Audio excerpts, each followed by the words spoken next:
So ecosystem is affected by two factors, your abiotic factors and your biotic factors. Okay? So abiotic factors are factors that are not living things. So for example, your sunlight on your notes, temperature, air, water, pH level or soil. Okay, so pH level will greatly affect in the sense that if there is acid rain that is polluting the environment, then the seawater is being affected, the ground is affected in terms of the soil, so that will affect plant growth, which means to say that all the other consumers that feed on these plants will be affected as well.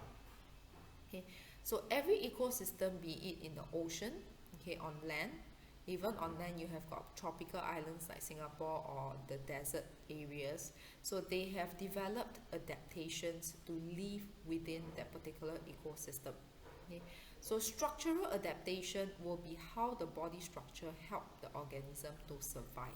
Okay, so for example, cactus. Okay, so cactus that live in the forest itself, you realize that it has got very spiky leaves. So the purpose of these spiky leaves is to reduce the rate of transpiration. So by reducing transpiration, that will reduce water loss, especially since it is in a desert environment whereby it is extremely hot and water is extremely limited.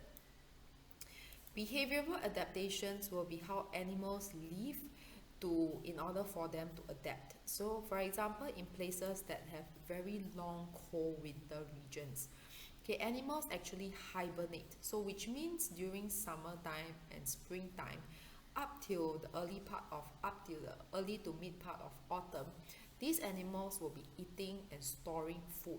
So when winter comes, they have a storage of food, their activity level decreases, and they will then be able to live through winter period whereby there is limited number of food. Okay, so abiotic factors these are to do with the physical environment, so these are non-living factors, whereas biotic factors, these are living factors. Okay, so living factors can be things to do with predator prey. Okay, so we have got two different types, mutualism or also known as symbiotic. Okay, so both species will benefit from such a relation. Okay, so what this means, for example, you have got the bee. Okay, so the bee gains nectar from the plant, okay, which is the source of food for them. The plant itself also puts its pollen, or the pollen gets onto the bee, and that will help the plant to reproduce at different regions. Okay, so they both benefit. The plant benefits from the bee through the pollen. The bee benefits from the plant by taking its nectar.